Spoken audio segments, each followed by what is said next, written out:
ہے یہ قوم موت کو بھولتی جا رہی ہے، یہ قوم خدا کی یاد سے غافل ہوتی جا رہی ہے۔ میں اور آپ کیا دیکھیں گے؟ اب جو نئی جنریشن اور نئی نسل میری سامنے آ رہی ہے اس کا ذرا معائنہ کیجئے کہ میری قوم کے بیٹے کیا کرتے ہیں۔ حالانکہ مجھے یہ نصیحت کی گئی تھی کہ خدا کو بھی یاد رکھ اور اپنی موت کو بھی یاد رکھ۔ موت کو یاد رکھے گا اسے خدا بھی یاد آ جائے گا، اور جسے موت یاد نہیں ہوگی تو وہ خدا کو کیا یاد رکھے گا؟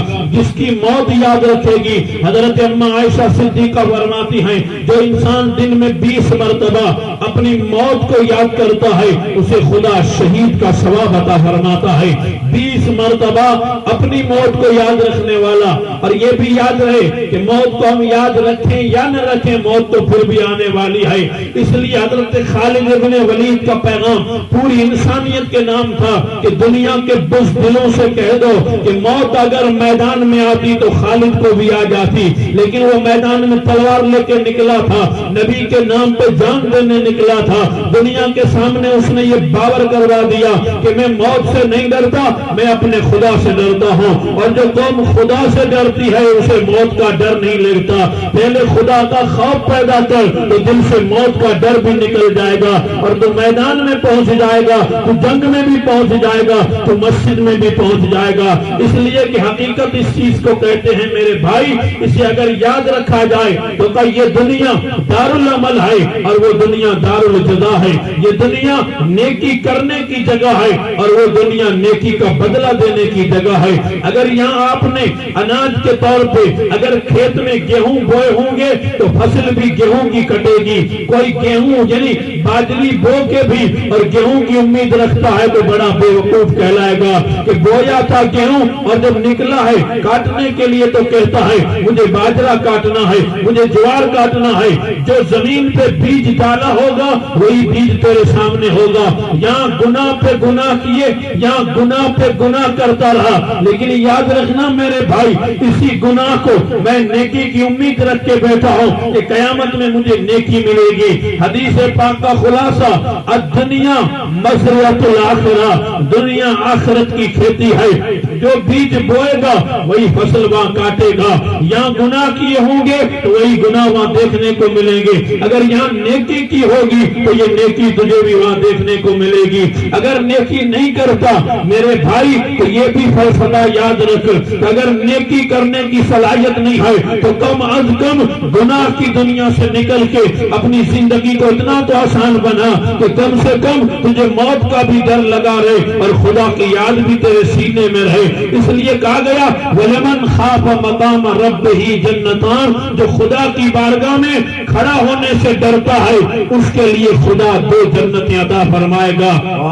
ڈر کس چیز کا ہے؟ ڈر موت۔ حقیقت ساری چیزیں ایک طرف رکھو، اس لیے قرآن نے کہا وَلِمَنْ خَافَ مَقَامَ رَبِّهِ جَنَّتَانِ، جو انسان اپنے خدا کی بارگاہ میں کھڑا ہونے سے ڈرتا ہے اس کے لیے خدا 2 جنت عطا فرمائے گا۔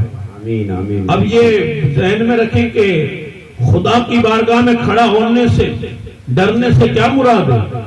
مراد یہ کہ جو یہ دیکھتا ہے کہ آج تو یہاں ہوں کل مر جاؤں گا، پھر قیامت کا میدان ہوگا اور خدا کی عدالت میں مجھے کھڑا کیا جائے گا، اور پھر مجھ سے سوال پوچھے جائیں گے، میری زندگی کا پریکشا، میری زندگی کا امتحان لیا جائے گا کہ کیا کیا کر کے آیا، وہ سب میرا پوچھا جائے گا۔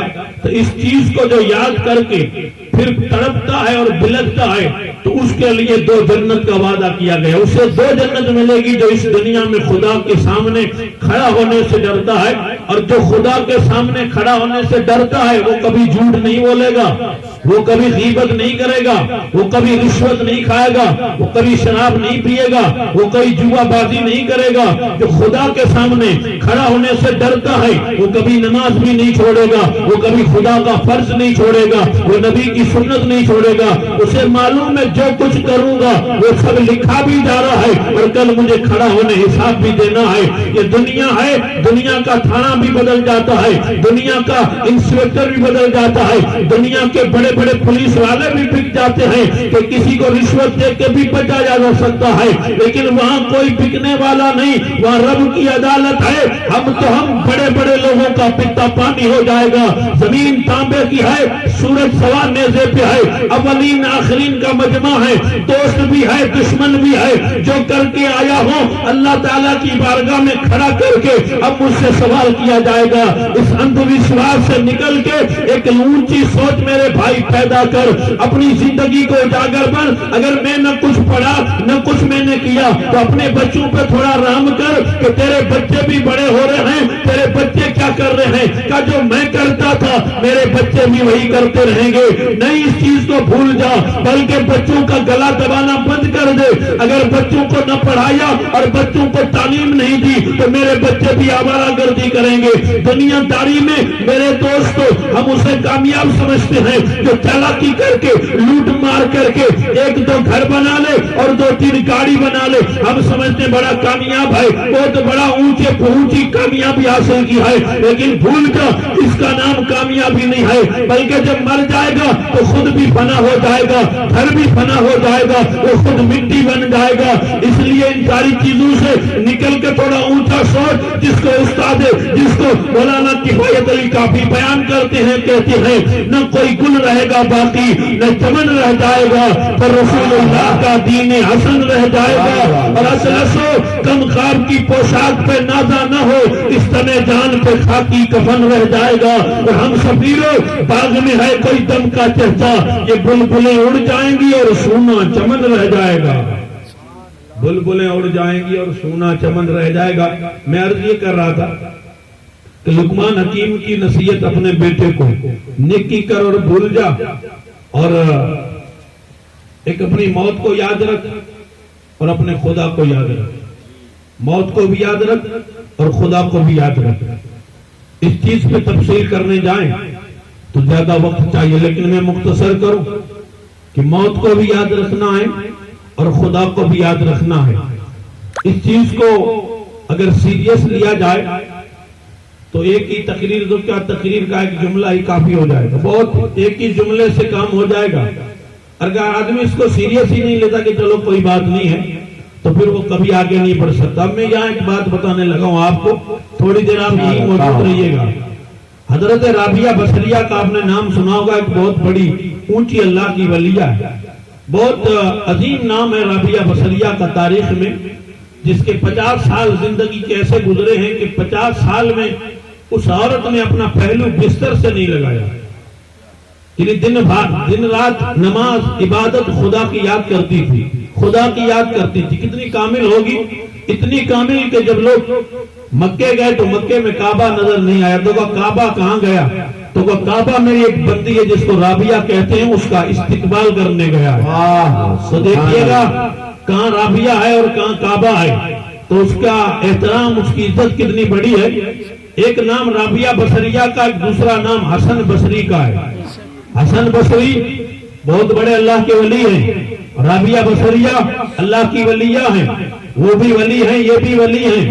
حسن بصری رضی اللہ تعالی عنہ ایک مرتبہ بڑے بڑے رشتے آئے تو سب ٹھکرا دیے کہ میں ایک ایسی عورت سے نکاح کرنا چاہتا ہوں جو عورت رنگ کی کالی ہے، قد کی چھوٹی ہے، لیکن میں نکاح اس سے کرنا چاہتا ہوں اور اس کا نام رابعہ بصریہ ہے۔ خود اٹھے اور خود چلے گئے، پردے کی اونٹ سے سوال پوچھا، کس سے؟ رابعہ بصریہ سے۔ کس نے؟ حسن بصری نے۔ کہ رابعہ میں تم سے نکاح کرنا چاہتا ہوں، میں تم سے شادی کرنا چاہتا ہوں۔ یہ بھی ولی ہے وہ بھی ولیہ ہے۔ پردے کی اونٹ سے جب سوال پوچھا، غور سے سنیے گا، رابعہ نے جواب کیا دیا؟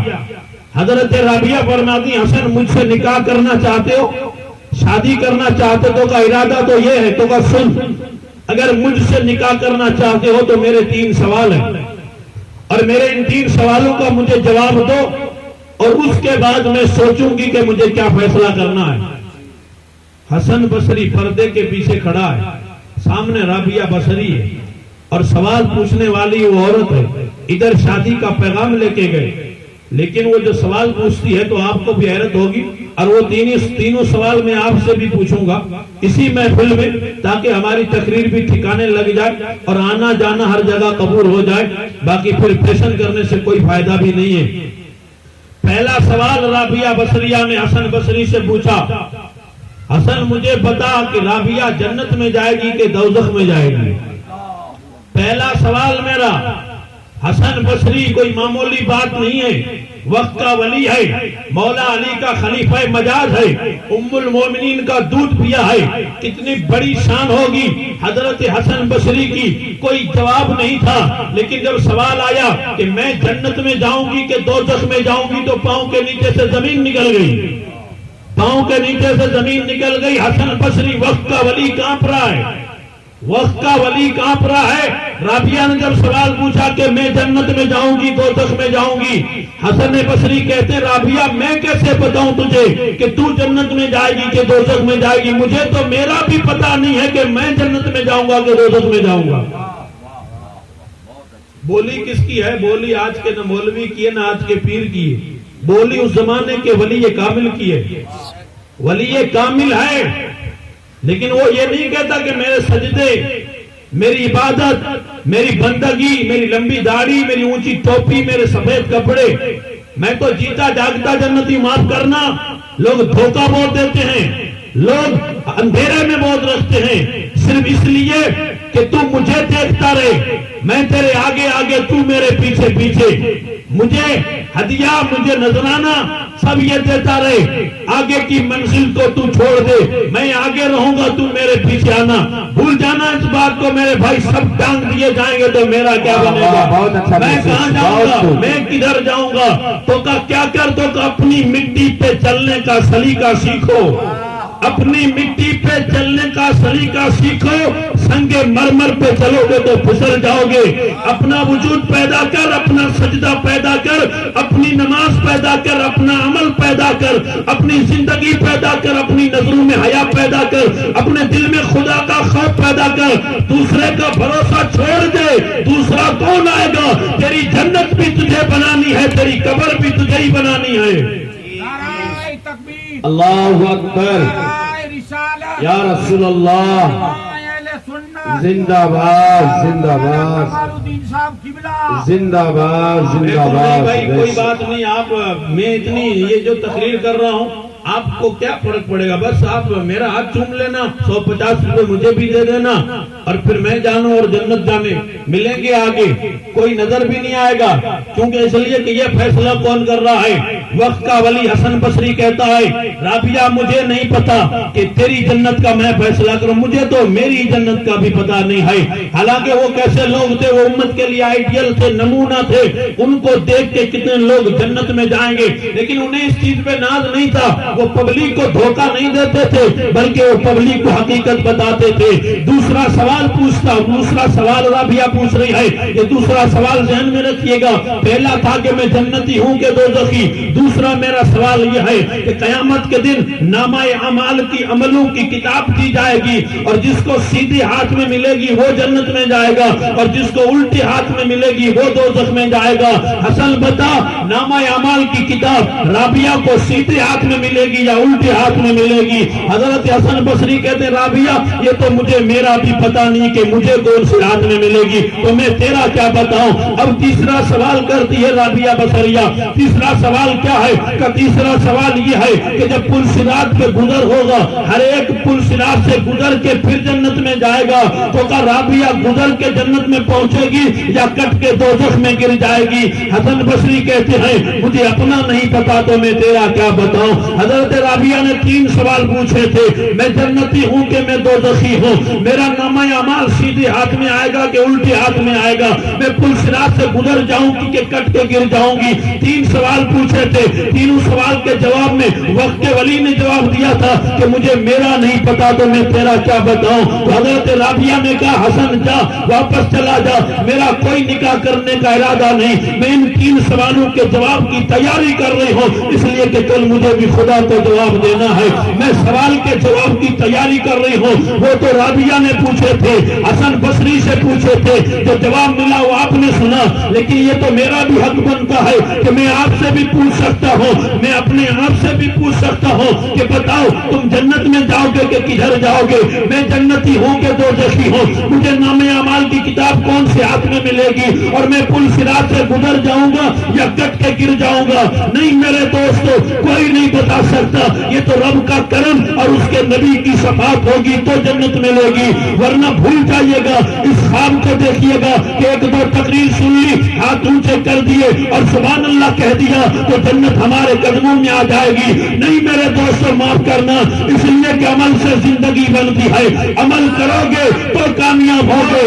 الدنیا مزرعۃ الآخرہ، دنیا آخرت کی کھیتی ہے، جیسا بیج بو گے ویسی فصل وہاں کاٹو گے۔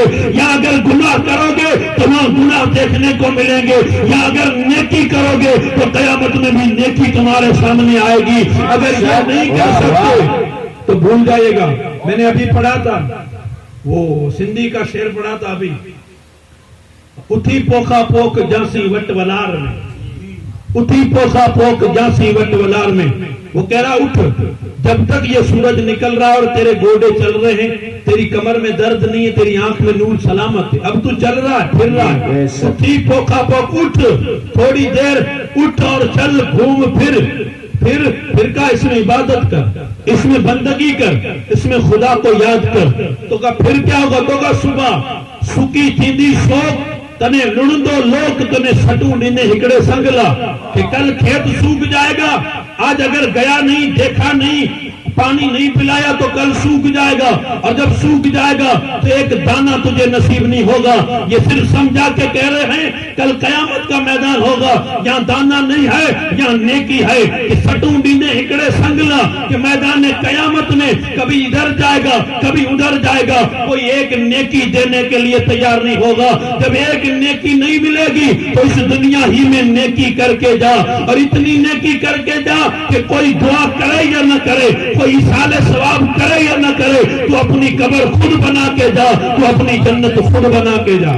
سبحان اللہ، بہت خوب، نعرہ تکبیر، نعرہ رسالت، عظمت مصطفیٰ، رفعت مصطفیٰ، نعرہ تکبیر۔ ایک اور پنجابی والا ہے، وہ بھی اس انداز کی ایک مطلب ایک شعر انہوں نے بھی کہا ہے، وہ میں آپ کو سناؤں۔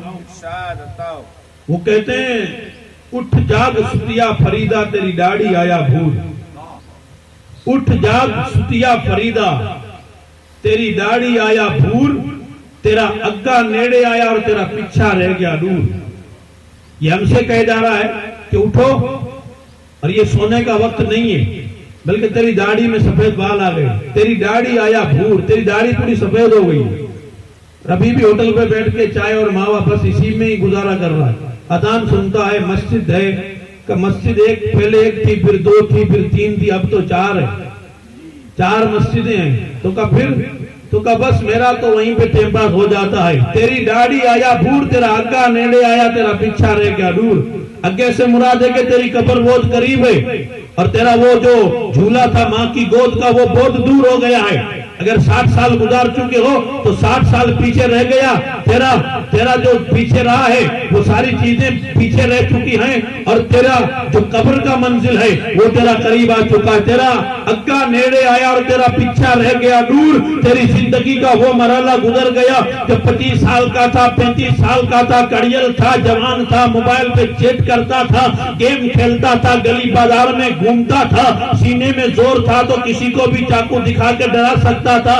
یہ وہ ساری چیزیں، کلیجہ پھٹ جائے گا میرے بھائی۔ میں نے ابھی کہا میں تو کیا آپ کیا، بڑے بڑے عبادت کرنے والے بھی جب عدالت لگے گی میرے خدا کی تو کلیجہ ٹوٹ جائے گا اور پھرتا پانی ہو جائے گا۔ کوئی دم بھی مار نہیں سکتا، کوئی اونچا دیکھ بھی نہیں سکتا۔ اور میں نے جو آیت پڑھی اس میں رب فرماتا ہے وَامْتَازُوا الْيَوْمَ أَيُّهَا الْمُجْرِمُونَ، اس دن آواز آئے گی اے گنہگاروں، نیکوں کی سب سے الگ ہو جاؤ، اپنی سب الگ بناؤ، نیک الگ ہو جائیں گے اور گنہگار الگ ہو جائیں گے۔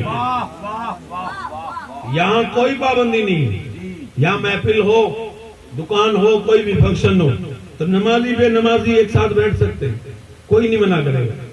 مسجد میں، میدان میں، محفل میں، میلاد میں ایک نیکوکار ہے، ایک بدکار ہے، دونوں ساتھ میں بیٹھ سکتے ہیں، نمازی بے نمازی دونوں بیٹھ سکتے ہیں۔ ایک حلال کھاتا ہے اور ایک جوئے والا کھاتا ہے، تو دونوں ساتھ میں بیٹھ سکتے ہیں۔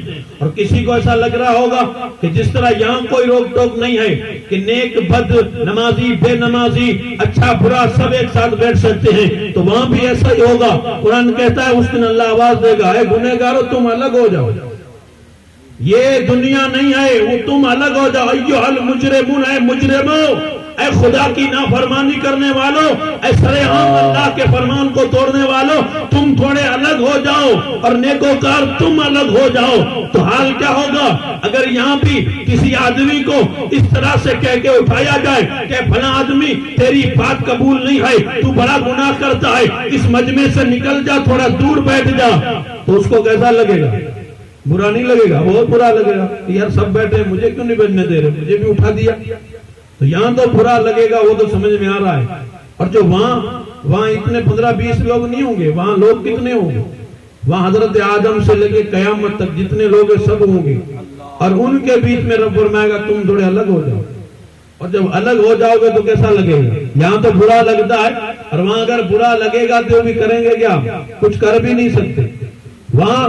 اور قرآن مجید فرماتا ہے یوم تبلی السرائر فما لہ من قوۃ ولا ناصر، کہ اس دن جب چھپی باتوں کو کھول دیا جائے گا، نہ کوئی تیرا زور چلے گا اور نہ تیرا کوئی مددگار بنے گا، تیرا زور بھی نہیں چلے گا، تیری طاقت بھی نہیں چلے گی۔ کب؟ اس دن، قیامت کے دن میں، یوم تبلی السرائر، جب ساری چھپی باتوں کو خدا کھول دے گا۔ اب کیا کریں گے میرے دوستو؟ اس دنیا میں تو آئے تو یہ تھا کہ کوئی بات نہیں، لیکن میرے بھائی کوئی بات نہیں تو یہ کہہ کے ہم یہاں سے گزر جاتے ہیں، لیکن جب عدالت لگے گی، میدان قیامت ہوگا، یہ 3 سوال جو ابھی میں نے دہرائے، ان 3 سوالوں کا جواب کون دے سکتا ہے؟ میں کیا کہہ سکتا ہوں کہ میں جنتی ہوں؟ آپ کہہ سکتے ہو کہ ہم جنتی ہیں؟ آپ کہہ سکتے ہو کہ ہم پل صراط سے گزر جائیں گے؟ کہہ سکتے ہو کہ نامہ اعمال کی کتاب سیدھے ہاتھ میں مل سکتی ہے؟ کون کہہ سکتا ہے؟ میرے دوستو یہ بھروسہ، یہ زندگی نہیں میرے دوستو، یہ کون کہے گا؟ یہ وہ کہہ سکتا ہے کہ جس کی پیشانی خدا کی بارگاہ میں جھکی رہتی ہے، وہ کبھی کرتا نہیں، وہ کبھی اپنی عبادت میں نہیں بھولتا۔ یہ رب کا کرم دیکھیے کہ اللہ تبارک و تعالیٰ نے کتنا پردہ رکھا ہے اور کتنی ہماری زندگی آج بھی سلامت ہے، ورنہ جو ہم کرتے ہیں ہمارے حالات ہیں، ان حالات کو دیکھتے جائیے اور آنے والی نسلوں کا بھی حساب لگائیے تو سمجھ میں آ جائے گا کہ میرے دوستو ہم تو کر کے اپنی زندگی پوری کر چکے ہیں، لیکن ہم اپنے ہاتھوں سے اپنی نسل کی گلا کاٹ رہے ہیں۔ ان کو بھی پڑھنے پڑھانے سے، مسجد سے، مدرسے سے دور رکھ کے، اس کو بھی ٹھیلا چلانے کے لیے، اس کو بھی چائے بیچنے کے لیے ماں باپ ڈھونڈتے رہتے، کوئی کچھ نہیں، اس لیے کہ مجھے پتا نہیں ہے۔ یاد رکھیے گا ہم جس ملک میں رہتے ہیں وہاں پڑھنا اس لیے ضروری نہیں ہے کہ نوکری ملے گی، وہاں پڑھنا اس لیے بھی ضروری ہے کہ ہندوستان میں زندہ کیسے رہ سکتے ہو۔ آنے والی دوسری تیسری نسل کا صفایا کر دیا جائے گا۔ میں جو سوچتا ہوں وہ نہیں ہوگا، اس لیے کہ اقبال نے کہا تھا فکر کر نادان مصیبت آنے والی ہے، تیری بربادیوں کے مشورے ہیں آسمانوں میں، نہ سنبھلوگے تو مٹ جاؤ گے، اے ہندی مسلمانوں تمہاری داستان تک نہ رہے گی داستانوں میں۔